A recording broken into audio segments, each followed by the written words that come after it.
la palabra del Señor en el Evangelio de Marcos, en el capítulo 16. Marcos 16, del 9 al 20. Marcos 16, del 9 al 20. Dice la Biblia: habiendo pues resucitado Jesús por la mañana, el primer día de la semana, apareció primeramente a María, de quien había echado 7 demonios. Yendo ella, lo hizo saber a los que habían estado con él, que estaban tristes y llorando. Ellos, cuando oyeron que vivía y que había sido visto por ella, no lo creyeron. Pero después apareció en otra forma a 2 de ellos que iban de camino, yendo al campo. Ellos fueron y lo hicieron saber a los otros, y ni aún a ellos creyeron. Finalmente se apareció a los 11 mismos, estando ellos sentados a la mesa, y les reprochó su incredulidad y dureza de corazón, porque no habían creído a los que le habían visto resucitado. Y les dijo: id por todo el mundo y predicad el evangelio a toda criatura. Y el que creyere y fuere bautizado será salvo, mas el que no creyere será condenado. Y estas señales seguirán a los que creen. En mi nombre echarán fuera demonios, hablarán nuevas lenguas, tomarán en las manos serpientes, y si bebieren cosa mortífera no les hará daño. Sobre los enfermos pondrán sus manos y sanarán. Y el Señor, después que les habló, fue recibido arriba en el cielo y se sentó a la diestra de Dios. Y ellos, saliendo, predicaron en todas partes, ayudándoles el Señor y confirmando la palabra con las señales que la seguían. Amén. Padre, gracias por tu palabra, gracias por la bendición de tenerla, de poder estudiarla y escuchar tu voz, Señor. En tus manos ahora nos ponemos y te pedimos que nos guíes en este tiempo, Señor, en el nombre de Cristo. Amén. Pueden sentarse, hermanos. Hoy terminamos esta serie de estudios sobre el Evangelio de Marcos. Nos ocupa la porción de Marcos 16, del 9 al 20. El estudio lo hemos titulado Apariciones, Ascensión y Comisión. Como dijimos en el estudio anterior, y no solo en el estudio anterior, forma parte de nuestras doctrinas esenciales, la muerte de Cristo por nuestros pecados. No es solo, es una parte, no es todo el Evangelio, es una parte del Evangelio, porque la muerte no es absolutamente nada si Cristo realmente no hubiera resucitado.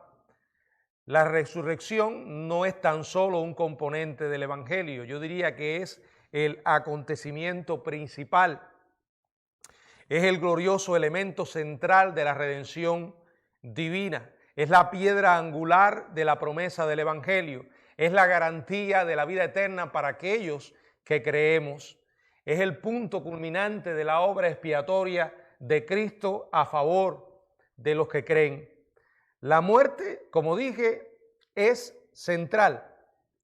Como dice la Biblia, que Cristo murió por nuestros pecados conforme a las Escrituras. Pero la muerte sin la resurrección no tendría sentido.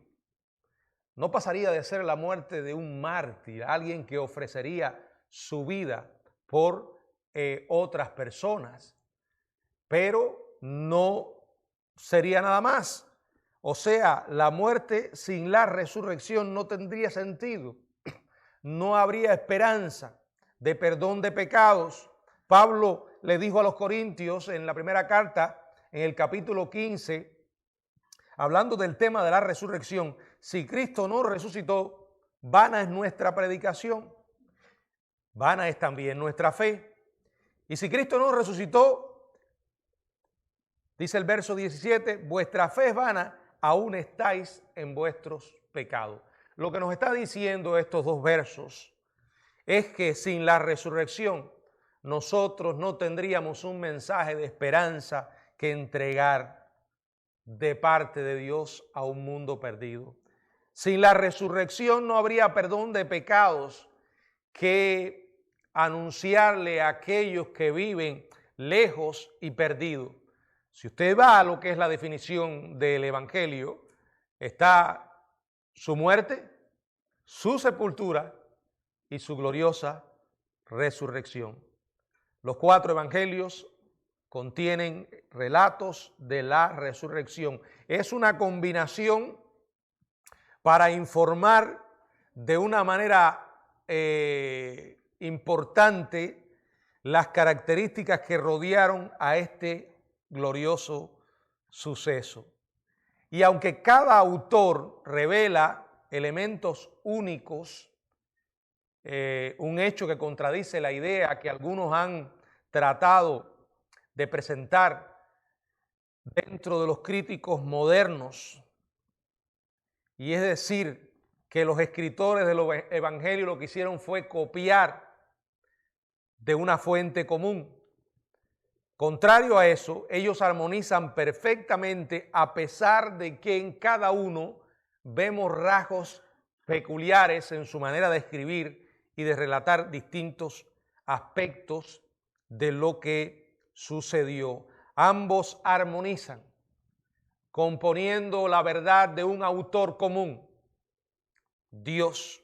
Como dice la Biblia en el Evangelio de Juan, en el capítulo 14, verso 26, más el Consolador, el Espíritu Santo, a quien el Padre enviará en mi nombre, Él os enseñará todas las cosas y os recordará todo lo que os he dicho. El Espíritu Santo inspiró a los escritores sagrados para registrar las verdades que hoy nosotros podemos leer en la Biblia. En la segunda carta a Timoteo, en el capítulo 3, en el verso 16, segunda a Timoteo capítulo 3, verso 16, dice: toda la escritura es inspirada por Dios y útil para enseñar, para redarguir, para corregir, para instruir en justicia, a fin de que el hombre de Dios sea perfecto, preparado para toda buena obra. La Biblia nos habla de que Dios es su autor. Toda la verdad ha sido registrada en los 66 libros de la Biblia. Allí está. No hay invención humana, no hay creación humana. Dios es el autor de la Biblia. Cada uno de los evangelios explica claramente que Jesús murió en la cruz. Murió en la cruz la tarde del viernes y fue enterrado esa misma noche. Mateo 27, Marcos 15, Lucas 23 y Juan 19.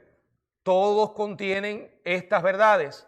Él permaneció en la tumba el día sábado, pero temprano en la mañana del domingo, cuando las mujeres llegaron para ungir su cuerpo con especies de sepultura, se encontraron con la enorme sorpresa, porque no lo esperaban, de que él había resucitado. La tumba estaba vacía. Ese asombro o esa confusión de ellas se convierte en asombro cuando un ángel se les aparece y les explica que Jesucristo está vivo. Después de esto, el mismo Señor comienza a aparecérsele a cada uno de sus seguidores. Bueno, una característica que se halla visiblemente ausente de los 4 evangelios es una descripción misma de cómo se produjo la resurrección. El elemento de la resurrección en sí está ausente de los 4 evangelios. Estoy diciendo que los autores bíblicos no dan detalles de lo que sucedió en el momento crucial en que el cuerpo muerto de Jesús volvió a surgir con vida. ¿Qué hacen entonces los evangelistas? Bueno, se enfocan, y eso es lo que registra la Biblia, en las secuelas de la resurrección, usando un lenguaje discreto para describir toda esta extraordinaria escena. Y como dijimos en el estudio anterior, el relato de Marcos es el más conciso, conforme al estilo que mantiene en su evangelio, un estilo o un ritmo rápido en el que va relatando los hechos. Sin embargo, aunque es breve, su demostración de la realidad acerca de la resurrección de Jesús es más que suficiente. Vamos a considerar ahora qué nos dicen las Escrituras o lo que podríamos considerar como 4 aspectos más de evidencias de la resurrección. El primero está en los versos del 9 al 11, que es la aparición a María Magdalena. Dice, habiendo pues resucitado Jesús por la mañana, el primer día de la semana, apareció primeramente a María Magdalena, de quien había echado 7 demonios. Yendo ella, lo hizo saber a los que habían estado con él, que estaban tristes y llorando. Ellos, cuando oyeron que vivía y que había sido visto por ella, no lo creyeron. Bueno, esta porción registra la aparición del Señor a María, su primera aparición, la primera vez ella se había encontrado con Jesús. Él había, dice la Biblia, arrojado de ella 7 demonios. Bueno, una experiencia inolvidable. No tienen que haber 7 demonios en la vida de una persona para que cuando es liberada tan solo de uno, jamás lo olvide. Jamás olvide a esa persona que le trajo semejante liberación sobre el mundo de las tinieblas. Recuerden que los demonios en los tiempos de Jesús estaban muy activos. Donde quiera que iba encontraba personas esclavizadas por espíritus malignos. María Magdalena tenía 7 demonios y Jesús le dio la libertad sobre ellos. Desde aquel entonces su vida cambió, fue transformada y dedicó el resto de sus días después a servir amantemente al Señor con sus posesiones. Recuerden que ella estuvo presente en la crucifixión. Ella vio también dónde fue puesto el cuerpo del Señor. Por los otros evangelios sabemos que después de encontrar vacío el sepulcro, corrió, se lo dijo a Pedro y a Juan. Volviendo con ella, ellos llegaron al sepulcro y también se convirtieron en testigos de la tumba vacía, tal como ella les había hecho saber. Ellos volvieron a casa, pero ella se quedó allí en el sepulcro vacío. Allí fue donde Jesús se le apareció.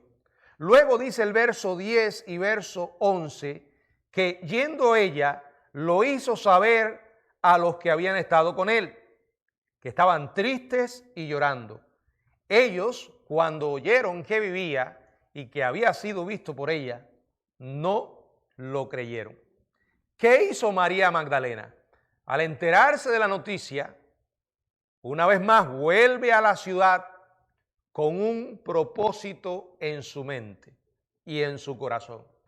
No podía quedarse con la noticia guardada. Tenía que compartir las buenas nuevas con los entristecidos discípulos. No se puede uno quedar con semejante mensaje de esperanza guardado. Ella tampoco podía. Pero para los discípulos, esta noticia era demasiado buena como para creerla. Y dice la palabra que no lo creyeron. Quiero que entendamos que es central en el mensaje que Dios nos ha entregado y nos ha mandado a compartir, es central la resurrección de Jesucristo.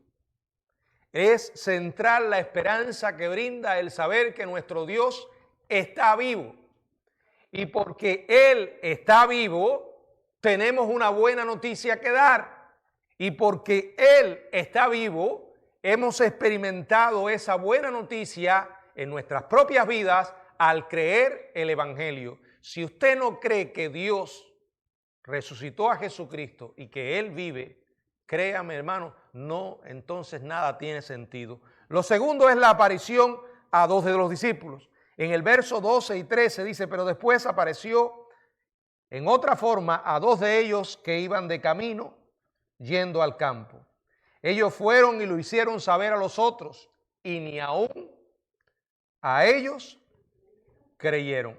Bueno, el relato completo que describe este evento, esta aparición a dos discípulos, aparece registrado en el Evangelio de Lucas, en el capítulo 24, verso del 13 al 32. Aquí leemos en Marcos que fue manifestado bajo diferente forma a dos de ellos, y por Lucas sabemos que esto ocurrió en el camino a Emmaús. De pronto aparece junto a ellos un nuevo compañero de viaje, el mismo Jesús, en su cuerpo glorificado, aunque al principio Dios impidió que le pudieran reconocer. En Lucas, en el capítulo 24, como ya mencionamos, en el verso 16, dice la palabra: mas los ojos de ellos estaban velados para que no le conociesen. Es decir, que Dios les impidió reconocerlo al principio. Ahora, estos dos discípulos evidentemente no formaban parte de los 11. El verso 18 de Lucas 24 nos ofrece el detalle del nombre de uno de ellos.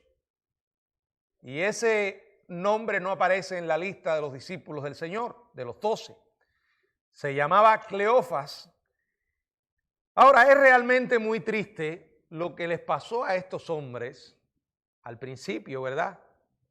Es realmente triste tener a Jesús tan cerca y no poder verlo, ¿verdad?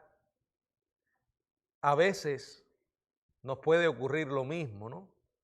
Recuerden que nosotros tenemos una relación con nuestro Señor basada en una experiencia de fe. Por fe fuimos salvos al principio y a través de la fe nos seguimos relacionando con Él todos los días. Por eso dice la Escritura que sin fe es imposible agradar a Dios. Pero recuerden que la fe hay que cultivarla. La fe es como una semilla que se siembra y que necesita ser atendida. ¿Con qué? Con aquellas cosas que Dios nos ha dado, que la alimentan y la fortalecen. Número uno, su palabra. Usted no puede tener una fe robusta y madura si no se alimenta todos los días de las Escrituras. Por usted mismo. Abrir el libro de Dios. Claro, para abrirlo primero tiene que creer que vale la pena. La gente le va a dedicar tiempo a las cosas que más importancia le da. Y le dan más importancia a ciertas cosas porque consideran que esas cosas son las que más valor tienen. Así de simple. Creo que es tiempo de que nosotros revisemos nuestra vida. Si Jesús no aparece en nuestras decisiones, sencillamente Jesús no es importante para nosotros. No importa todo lo que digas y todo lo que hagas. No importa si no te pierdes un culto en la semana, si cargas con una Biblia lo más grande posible debajo del brazo, si vas soltando a lo largo de tu camino, que Dios te bendiga, aleluya, gloria a Dios, y todo tipo de frases que sabemos que identifican históricamente a los cristianos. Es la realidad de cuán presente está Jesús dentro de nuestra escala de valores, dentro de nuestras prioridades, dentro de las decisiones que tomamos y dentro de esas decisiones, la decisión de darle tiempo a Él. Una persona no va a leer la Biblia si no cree que es el libro de Dios. Y una de las cosas más tristes que hoy en día estamos viendo en la iglesia del Señor es que a la mayoría de los cristianos no les importa la Biblia. Es la realidad. No les interesa. Buscan una y otra vez aquellas cosas que le puedan producir, ¿cómo podríamos decir, verdad? Ciertas sensaciones, mientras que no toman la decisión voluntaria e intencional de buscar en el libro de Dios la respuesta para sus mayores necesidades. Puede que Jesús esté tan cerca y a la vez tan lejos. La palabra de Dios nos dice en Primera de Pedro capítulo 1, verso 8. Primera de Pedro capítulo 1, verso 8. A quien amáis sin haberle visto, en quien creyendo, aunque ahora no lo veáis, os alegráis con gozo inefable y glorioso. No vemos a Jesús. Dios soberanamente ha determinado que la relación que nosotros tengamos con Él después de su resurrección es una relación de fe, no por vista, por fe andamos. ¿Es Jesús real para ti?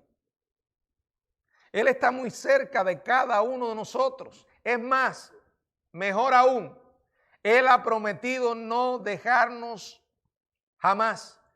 Y es con la fe, con los ojos de la fe, como Él se nos va revelando en las Escrituras. Es con la fe y con los ojos de la fe que estas palabras van cobrando vida para cada uno de nosotros en nuestro andar diario con Él. Es por la fe y por medio de la fe que vemos su andar en medio nuestro, en medio de todas las circunstancias. Bueno, se le apareció a estos dos discípulos al final, se fue de ellos y dice la palabra, no ardía nuestro corazón.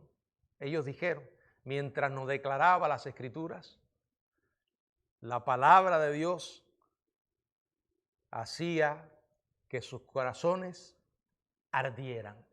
Bueno, otra de las apariciones es a los 11. Dice la palabra en el verso del 14 al 18. Finalmente se le apareció a los 11 mismos, estando ellos sentados a la mesa, y les reprochó su incredulidad y su dureza de corazón, porque no habían creído a los que les habían visto resucitado. Y les dijo, id por todo el mundo y predicad el evangelio a toda criatura. El que creyere y fuere bautizado será salvo, mas el que no creyere será condenado. Y estas señales seguirán a los que creen. En mi nombre echarán fuera demonios, hablarán nuevas lenguas, tomarán en las manos serpientes, y si bebieren cosa mortífera no les hará daño. Sobre los enfermos pondrán sus manos y sanarán. Bueno, esta aparición a los 11 tuvo lugar aquel mismo atardecer del domingo. La palabra de Dios lo registra. Por ejemplo, en Juan capítulo 20, verso del 19 al 24. Juan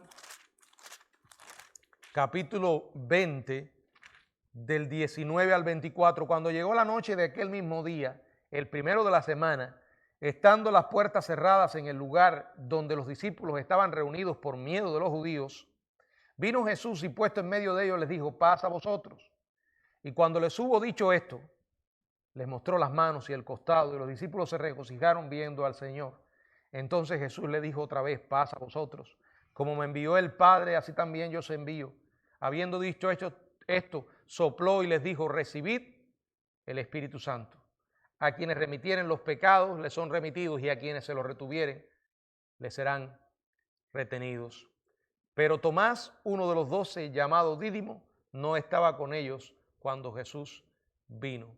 Aunque los discípulos son mencionados como los 11 en esta porción de Marcos 16, solamente 10 estaban presentes. Recuerden que Tomás se encontraba ausente, como ya vimos en Juan capítulo 20.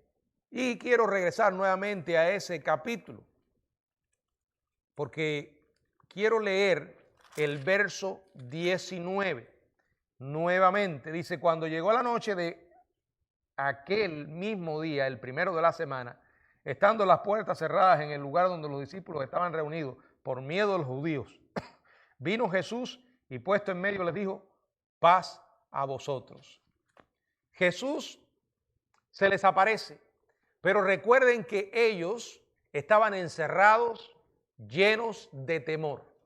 Increíble, Jesús estaba vivo y ellos estaban actuando como si Él estuviera muerto. ¿No le resulta eso familiar? ¿Cuántas veces no hacemos nosotros exactamente lo mismo? ¿Cuántas veces nos desesperamos? Nos dejamos llevar presa del miedo y el desaliento ante una dificultad que no esperábamos y nos ha aparecido en el camino. Y todo esto no es más que el resultado de haber olvidado esa impactante verdad. Jesús está vivo. Jesús se le aparece y los reprende porque ellos se habían negado a aceptar los informes de su resurrección de parte de María y de parte de los otros. El verso 14 dice, finalmente se le aparece a los 11, estando ellos sentados a la mesa, y le reprocha su incredulidad y dureza de corazón, porque no habían creído a los que le habían visto resucitado. Luego dice el 15, y les dijo, id por todo el mundo y predicad el evangelio a toda criatura. Bueno, el versículo 15 contiene el registro de la comisión que fue dada por el Señor en la víspera de su ascensión.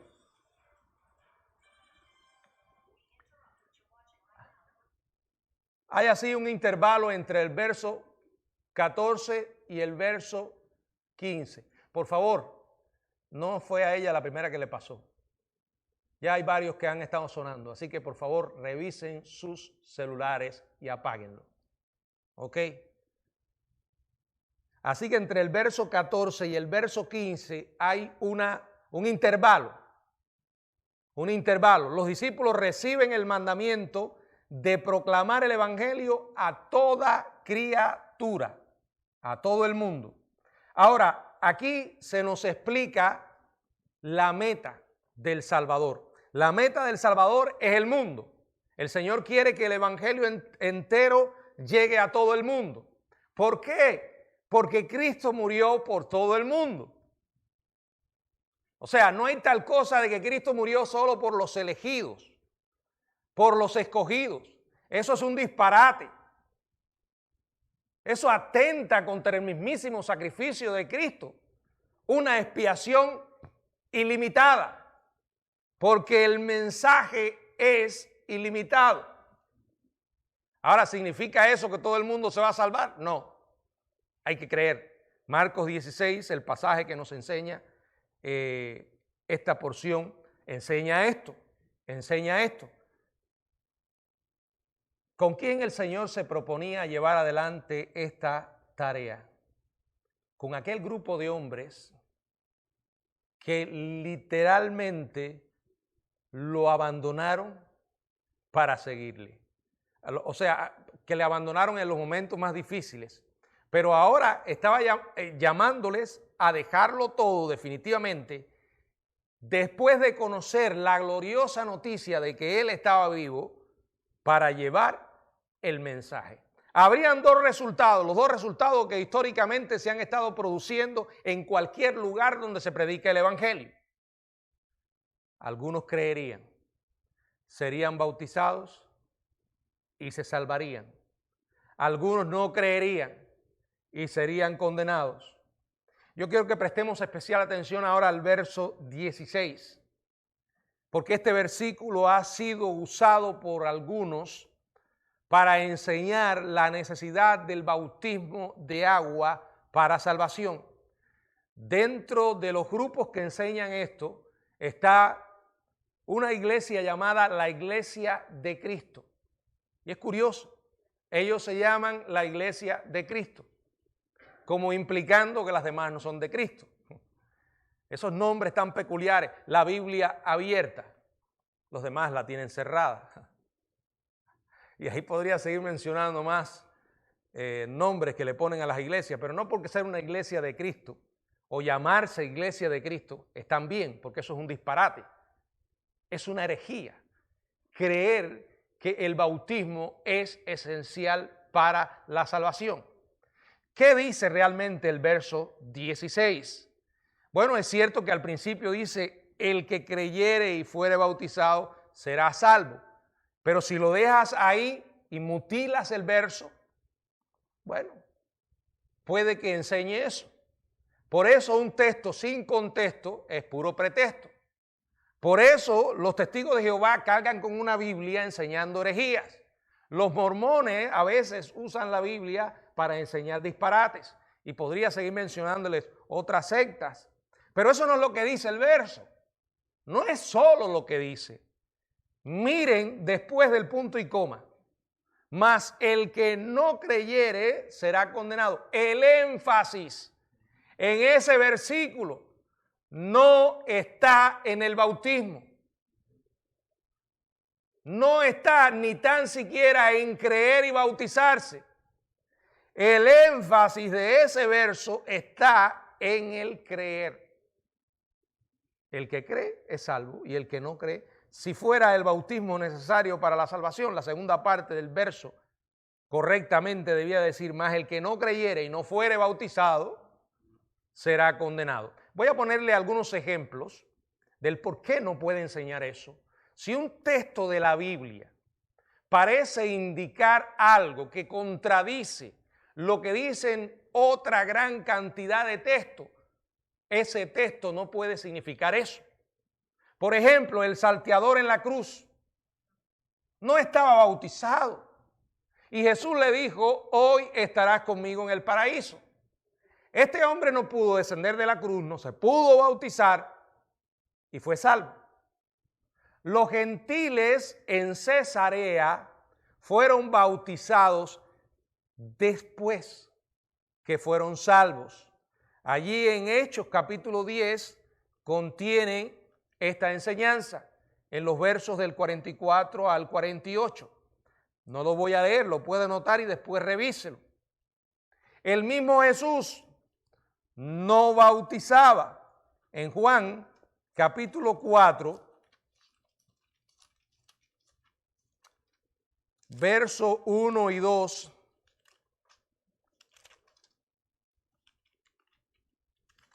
dice la Biblia, cuando pues el Señor entendió que los fariseos habían oído decir, Jesús hace y bautiza más discípulos que Juan, aunque Jesús no bautizaba, sino sus discípulos. Sería algo extraño, una extraña omisión, si el bautismo fuera necesario para la salvación, que Jesús no bautizara. Pablo daba gracias a Dios de que había bautizado a bien pocos de los corintios. En la primera carta a los corintios, en el capítulo 1, verso del 14 al 16, dice Pablo, doy gracias a Dios de que a ninguno de vosotros he bautizado, sino a Crispo y a Gayo, para que ninguno diga que fuiste bautizado en mi nombre. También bauticé a la familia de Estéfanas. De los demás, no sé si he bautizado a algún otro. Bueno, una acción de gracia de Pablo, imposible si el bautismo fuera esencial para la salvación, ¿verdad? Aproximadamente 150 pasajes del Nuevo Testamento declaran que la salvación es solo por la fe. Así que no se puede usar uno o unos pocos versículos en contradicción con este abrumador testimonio. Siempre he seguido una regla al estudiar la Biblia y al afirmar mi fe en las verdades que he recibido. Soy bautista porque conocí el Evangelio en una iglesia bautista. Pero créanme, hermanos, si en mis estudios de las Escrituras me hubiera dado cuenta de que podría estar más cerca de la Biblia en otro grupo cristiano, haría muchísimo tiempo que habría dejado de ser bautista. Pero he tratado una y otra vez de saber lo que creo como bautista y ver si realmente eso lo enseña la Biblia. No es capricho asumir una postura. Siempre he intentado afirmar mi fe en las cosas que digo creer, aún cuando hablamos de escatología, de profecías, donde hoy en día este tema se ha vuelto tan light. ¿En qué sentido? En que dolorosamente hasta en seminarios bautistas, cuando se llegan a los temas de las profecías, no hay definición. Todo es una nebulosa. Un sí, pero no. Si tú crees esto, está bien. Si tú crees aquello, está bien. No te definas. Bueno, no estoy diciendo que aquellos que no piensen como yo no son cristianos. No digo eso. Pero sí creo que uno debe tratar de argumentar por las Escrituras con la mayor cantidad de evidencia lo que decimos creer, no porque te lo enseñó un pastor, no porque te dieron una copia de los artículos de fe en una iglesia. Aunque créanme, aún por ahí hay personas que intentan darle lecciones a uno. Esta semana recibí un alegato, un tratado teológico de 7 páginas, escrito a mano, por alguien, me imagino que tiene que haber o escuchado algunos de los mensajes que he predicado, ¿no? Por alguien que me dio ese tratado que yo no le pedí, número 1. Segundo, que tampoco tuvo la cortesía, y si me está mirando alguno de los mensajes, debiste fulano haber saludado aunque sea, ni se presentó. Simplemente me mandas, bueno, no sé cuántas hojas fueron, pero sé que por delante y por atrás estaban 7 hojas escritas a mano, intentando convencerme de que enseñar el arrebatamiento de la iglesia es un error, es una mentira. Yo lo leí, créanme que me tomé el trabajo para leer, sentí el impulso de querer contestarle a este señor que me escribió desde Melbourne, así que no es nadie de aquí de la iglesia. Pero dije, no vale la pena invertir el tiempo en esto, porque él no está buscando una aclaración, simplemente me está tratando de convencer de que yo estoy equivocado, predicando un error. Ahora, les cuento esto porque, bueno, puede que esté equivocado, no estoy diciendo que no, quién sabe, algún día lo sabremos, lo vamos a saber muy pronto. Pero lo que sí puedo garantizarle que esa, como otras verdades que creo por la Biblia, están respaldadas en las Escrituras. Y mientras más usted encuentre evidencia de algo que dice creer, mejor. Y esto es un caso. No se puede tomar un simple verso para intentar levantar una doctrina tan equivocada como que el bautismo es esencial para la salvación. Mire, si el bautismo es esencial para la salvación, entonces, escuche bien, entonces la salvación es por obras. ¿Se dan cuenta las implicaciones? Hay que tener mucho cuidado cuando escuchamos algo, porque el diablo tiene como un blanco la obra y la persona de Jesús. Entonces, ¿cuál es el significado del verso 16? Creemos que menciona el bautismo como una expresión externa de creencia. El bautismo no es una condición para la salvación, pero todo salvo se va a bautizar. Se supone que se va a bautizar, por eso lo pone en esa forma. Ahora, el pasaje sigue explicando ciertos milagros que ocurrirán a aquellos que creen. Verso 17, y estas señales seguirán a los que creen. En mi nombre echarán fuera demonios, hablarán nuevas lenguas, tomarán en las manos serpientes y si bebieren cosa mortífera no les hará daño. Sobre los enfermos pondrán sus manos y sanarán. Atención, porque aquí tenemos otro campo de batalla. Algunos simplemente toman estos versos como una garantía de que todo aquel que ha creído tiene que en su nombre hacer todas estas cosas que aquí se describen. Primero, si vamos a tomar literalmente estos versículos y aplicarlos tal como dice el texto, y estas señales seguirán a los que creen, todos los que han creído tienen que hacer exactamente todas estas cosas. Y sabemos que la historia del cristianismo confirma que no es así. Y sabemos que muchísimos grandes y fieles creyentes no han hecho ninguna de estas cosas. Cuando leemos estos versos, la pregunta obvia que sigue es, ¿estas señales siguen en la actualidad? Creo que estas señales fueron dispuestas específicamente para la era apostólica, antes de que se completara las Escrituras. Recuerden que ellos no tenían un libro de Dios para llevar al mundo todavía. Daban un mensaje y la Biblia dice que Dios confirmaba ese mensaje. ¿Cómo? Miren el verso 20. Y ellos saliendo, predicando en todas partes, ayudándoles el Señor y confirmando la palabra con las señales que le seguían. Si usted va al libro de los Hechos, podrá encontrar que esta señal, acuérdense que el libro de los Hechos es un libro histórico, que contiene un registro de hechos históricos de la iglesia, se cumplieron la mayor parte en el libro de los Hechos. Por ejemplo, echar fuera demonios, Hechos 8:7, si alguien puede leerlo. Hechos 8:7. Dice, porque de muchos que tenían espíritus inmundos salían estos dando grandes voces y muchos paralíticos y cojos eran sanados. Hechos 16:18.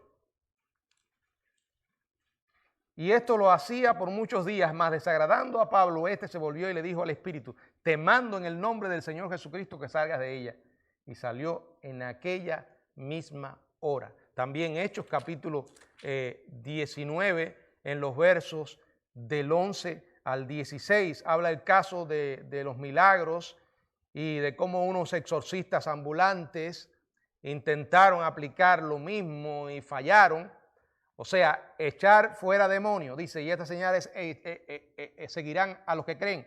En mi nombre echarán fuera demonios. Segundo, hablarán nuevas lenguas. Hechos capítulo 2, del 4 al 11. Allí ocurrió el bautismo del Espíritu Santo, que fue derramado sobre la iglesia. Y ellos hablaron nuevas lenguas. Hechos, en realidad lo que hablaron fueron literalmente idiomas, dialectos. Ese es el pasaje más claro que encontramos en la Biblia acerca de las lenguas. No es un chipicharapi ni una jerigonza. No, ellos hablaron idiomas conocidos en aquel tiempo con el propósito de que los escuchaban oyeran la palabra del Señor. Hechos 10:46, porque los oían que hablaban en lenguas y que magnificaban a Dios.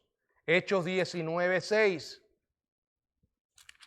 Hechos 19:6.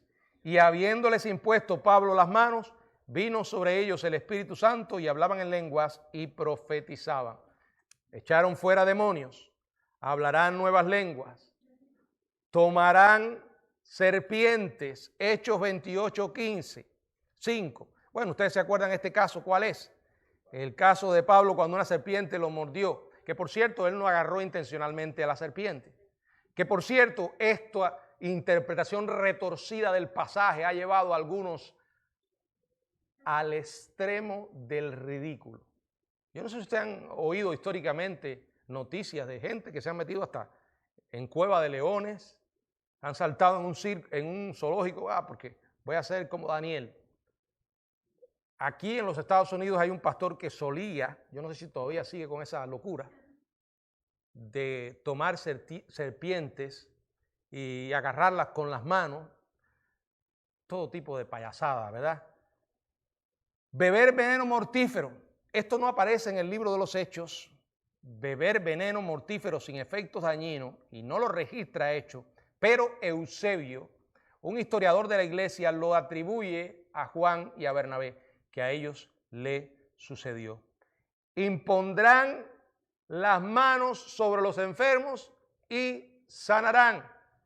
Hechos 3:7. Miren, si vamos a tomar este versículo como lo dice, cualquier persona que dice creer en Jesucristo o que cree en Jesucristo y le pone las manos a un enfermo, tiene que sanarse, porque el Señor lo dice. ¿Se dan cuenta de lo,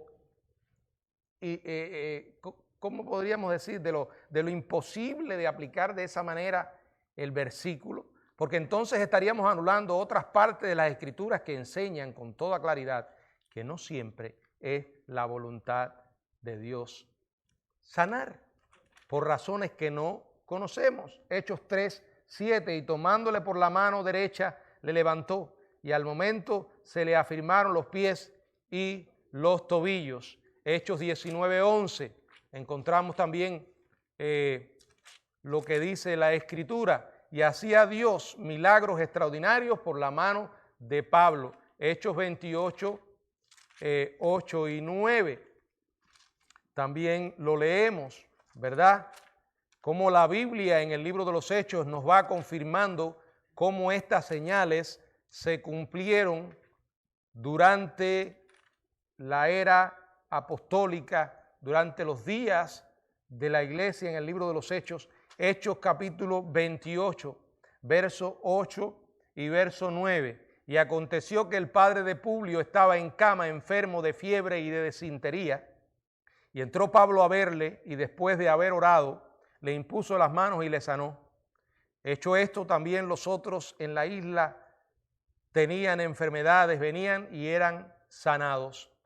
¿Cuál fue el propósito de todos estos milagros? Bueno, la respuesta ya la vimos en ese mismo pasaje de Marcos 16, pero para más confirmación, en el libro de Hebreos, en el capítulo 2, verso 3 y verso 4, dice las Escrituras. Hebreos 2, 3 y 4. ¿Cómo escaparemos nosotros si descuidamos una salvación tan grande, la cual, habiendo sido anunciada primeramente por el Señor, no fue confirmada por los que oyeron? Testificando Dios juntamente con ellos, con señales y prodigios y diversos milagros y repartimientos del Espíritu según su voluntad. Antes de que el Nuevo Testamento estuviese disponible en su integridad, los hombres le iban a pedir pruebas a los apóstoles y a otros de que ese evangelio era divino. Y para confirmar la predicación, Dios daba testimonio con señales, prodigios y diversos repartimientos del Espíritu. Esas señales, la necesidad de ellas ha desaparecido en la actualidad. No estoy diciendo que Dios no sane. No estoy diciendo que en el nombre del Señor no se pueda expulsar un demonio. No estoy diciendo que Dios no nos pueda proteger si de una manera inocente e ignorándolo bebemos algo que estaba preparado para hacernos daño. Lo que estoy diciendo es que tomar estos versos como un cheque en blanco en que tú puedas escribir todo tipo de locura que se te ocurra, es un error. Porque la gente nunca se ha salvado por las señales. Las señales no eran más que una confirmación que el mensaje era del cielo. Hoy tenemos la Biblia. Hoy tenemos la palabra. Si los hombres no van a creer en el Evangelio, tampoco van a creer en ninguna otra cosa. ¿Cuántas veces no hemos visto personas que se acercan a un cristiano? Ora por mí porque tengo el agua hasta el cuello. Ahora tengo una familia enferma. O tengo a un hijo que se está muriendo. O yo me detectaron cáncer. Bueno. Y algunos, después de haber visto la respuesta a las oraciones, siguen rechazando a Dios. Fíjense, Marcos no dice que los milagros continuarían. La palabra hasta el fin del siglo no aparece aquí. En Mateo capítulo 28 sí aparece eso en la Gran Comisión. Bueno, lo otro que vemos ahora es la ascensión. En Marcos 16, versos 19 y 20, y el Señor, después que les habló, fue recibido en el cielo y se sentó a la diestra de Dios. Y ellos, saliendo, predicaron en todas partes, ayudándoles el Señor y confirmando la palabra con las señales que hacían. Allí está Jesús a la diestra de Dios, en el puesto de honor, en el puesto de poder, en obediencia a su mandato. Los discípulos salieron como ardientes llamas, predicando y ganando vidas para Cristo. Y el Señor iba manifestando estas señales para confirmar el mensaje que ellos proclamaban. Les entregó una misión, que por cierto, no está limitada a ellos. Es la misión que nos ha entregado también a nosotros. Para ellos fue sumamente difícil. Les costó muchísimo. A muchos les costó dolor, sufrimiento y muerte. Hoy, en América, donde tú y yo vivimos, no nos cuesta todavía eso.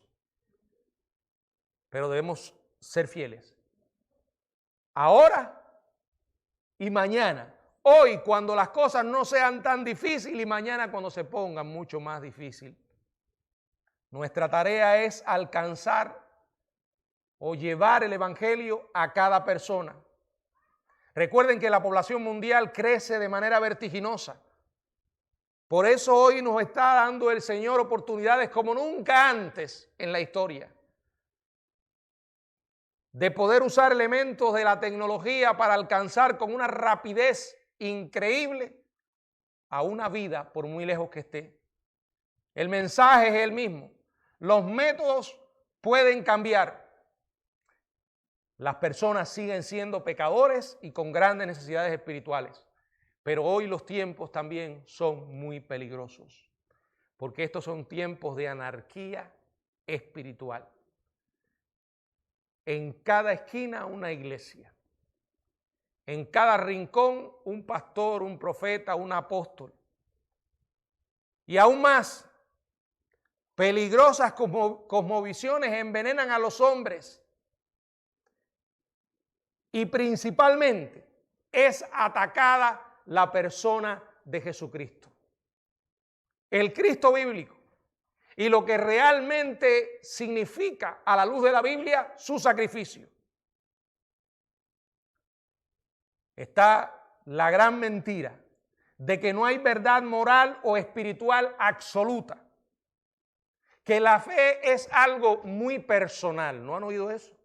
No, a mí no me gusta hablar de mi fe religiosa porque eso es personal. Y cuando dicen que es personal, dicen mucho más. Dicen que la pueden ajustar a sus necesidades y escapar de las consecuencias. Que somos nosotros mismos, los únicos y finales árbitros del pensamiento y la conducta correcta. Eso es lo que dice esas cosmovisiones. Que no importa lo que usted cree ni en quién cree. Lo importante es cómo te sientes con tus propias decisiones. Lo importante es que tú no vulneres el derecho de los demás a ejercer sus propias decisiones y a manifestar sus creencias sin importar cuáles sean. En realidad, la fe de muchos norteamericanos no es una fe basada en la Biblia. Es una fe sintética y sincrética. ¿Por qué? Porque no es una fe basada en la Biblia. Porque cuando usted se aleja de la norma, del libro de Dios, queda en confusión y entonces todo vale. Todo vale. Criticamos a los católicos porque han metido la tradición, la autoridad de la iglesia al nivel de la Biblia. Pero muchos evangélicos hacen lo mismo. han puesto la experiencia religiosa con la misma autoridad que las Escrituras. Cuando usted se aleja de la Biblia, hay un precio muy alto que pagar. Cuando usted saca a la Biblia de una sociedad, esto conduce inexorablemente, ¿saben a qué? A una sociedad sin reglas, a una sociedad sin limitaciones morales, donde gobierna el caos y la confusión. Pero fíjense, nuestro problema hoy no es que no tengamos iglesias, no es que la gente no tenga fe. Puedes salir a la calle y te vas a encontrar centenares de gente que dice que cree en Dios y que tiene fe en alguien o en algo. Lo peligroso o lo más triste es el alejamiento de la gente del libro de Dios. Millones de personas que dicen que creen y adoran a Dios no tienen ni idea de lo que quieren decir con eso. No tienen ni idea de lo que Dios espera y ordena en su palabra. Es a esas personas hay que llevar el evangelio. Personas que hablan de la Biblia, que hablan de Dios, pero no lo conocen. No lo conocen. ¿Usted cree que todos los que vienen a esta iglesia son creyentes? ¿De verdad? Porque alguien esté en la lista de la membresía de esta iglesia o de cualquier otra, eso no lo va a salvar. Porque es imperiosa la necesidad de aclarar que no es cualquier fe la que puede salvar. La fe salvadora es aquella que hace de Jesucristo su centro. Dice la palabra en Hechos, capítulo 4, verso 12. Hechos 4, 12. Y en ningún otro hay salvación, porque no hay otro nombre bajo el cielo dado a los hombres en que podamos ser salvos. Eso es lo que hay que decirle a la gente. ¿Y cómo usted cree que les va a caer? Mientras que usted hable de Dios y que Dios es muy bueno y Él me ayuda y cada vez que tengo problemas yo oro y Él me contesta, muy bonito. Dios me ama, me cuida, es parte de la verdad, sí, pero no es toda la verdad. Además, el Evangelio no es eso. Fíjense, esto es un versículo que enseña la exclusividad de Cristo. Fíjense, en ningún otro hay salvación. Eso excluye todas las demás opciones. No da lugar para lo que tú quieras. Ahora, ¿creen ustedes que Pedro inventó esto? Pedro simplemente se hizo eco de lo que el maestro enseñó. ¿Qué dijo Jesús? Yo soy el camino, la verdad y la vida. Nadie viene al Padre si no es por mí. Jesús enseñó también la exclusividad del Evangelio de su propia persona. Juan capítulo 10, versos 7 y 8. Volvió pues a decirle, de cierto os digo, yo soy la puerta. Todos los que antes de mí vinieron, ladrones y salteadores son, pero no los oyeron las ovejas. Este es el mensaje que hay que proclamar.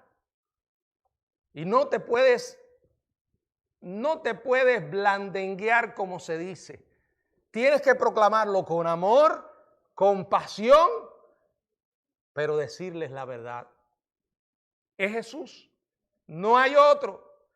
Este es el mensaje de que sí importa en qué tú crees y en quién crees. Fuera de Jesucristo no hay salvación de la condenación eterna en el infierno. Ese espantoso lugar llamado infierno estará lleno de gente religiosa que creyó lo que quiso creer y no lo que Dios le dijo que creyera. Nosotros estamos llamados a predicar a un Cristo singular en una sociedad plural, un evangelio exclusivo en una era tan inclusiva. La salvación de los perdidos depende de eso. ¿Lo estamos haciendo? ¿Lo conocemos? Dios permita que nosotros podamos estar claros en estos tiempos de tanta confusión espiritual. Que el Señor nos bendiga.